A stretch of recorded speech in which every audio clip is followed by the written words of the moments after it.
Hey everyone, and welcome back for another deep dive. Have you ever felt like, I don't know, a human balloon animal after a meal? Oh, yeah, we've all been there. It's a common problem. You plan out your meals, you think you're doing everything right, you're eating healthy, and then bam, the bloat hits. Happens to the best of us, really.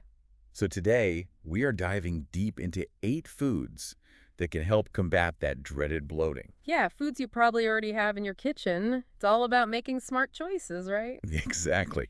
So let's get started with our first bloat-busting food, ginger. Ginger. Oh, that's a good one. I love ginger. I think a lot of people just think of it as a spice for like stir fries and stuff. Yeah, but it's so much more than that. Ginger is packed with these compounds called gingerols. Ginger rolls, those are the good guys. Exactly. They're natural anti-inflammatories, and they can help relax the muscles in your digestive system. It's like a double whammy against bloating. Exactly. Helps reduce gas and ease that I ate way too much feeling. Okay, so how do we incorporate more ginger into our diets? Well, you already mentioned stir fries, but you can also add it to smoothies or make ginger tea. Ginger tea, that's a classic. Yeah. Okay, moving on to another kitchen staple, peppermint.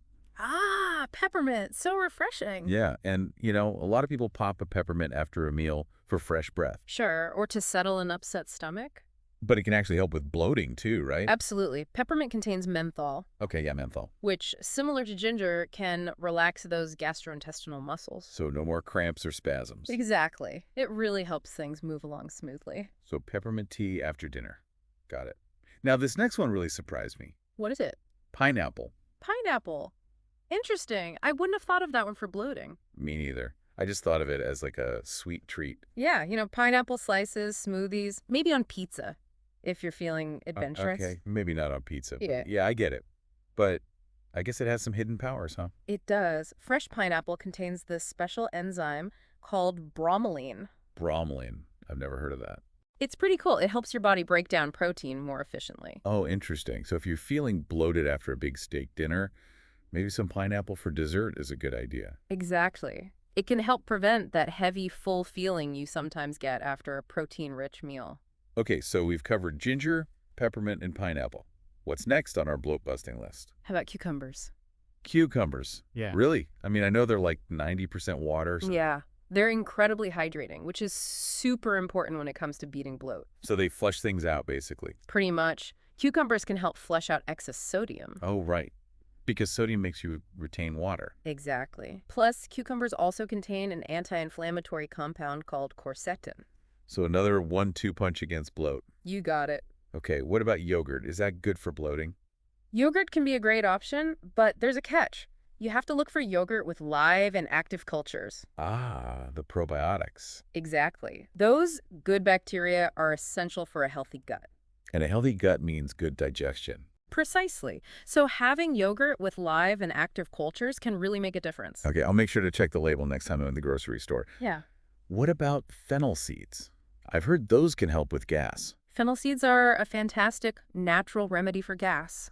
So how do those work? Well, they contain compounds that help to break down gas in your digestive system. So like they just disperse it. In a way, yeah, they make it easier for your body to get rid of that excess gas.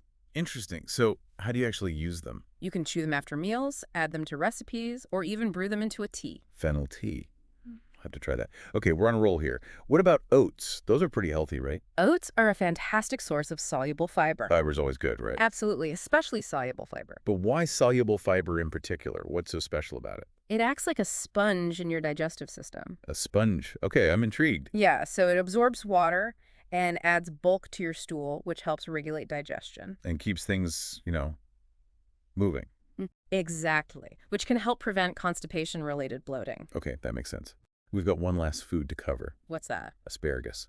Ah, asparagus. That's a good one. Yeah, I know it has a bit of a reputation. It's a natural diuretic, so it helps your body get rid of excess water. So it's like cucumbers, in a way. Similar idea, yeah. Uh, But asparagus also contains prebiotics. Prebiotics, right? So those feed the good bacteria in our gut. Exactly. It's all about keeping that gut microbiome happy and healthy. This is amazing. Mm-hmm. Who knew there were so many delicious ways to fight bloating? It really is. And the best part is most of these foods are probably already in your kitchen. Absolutely.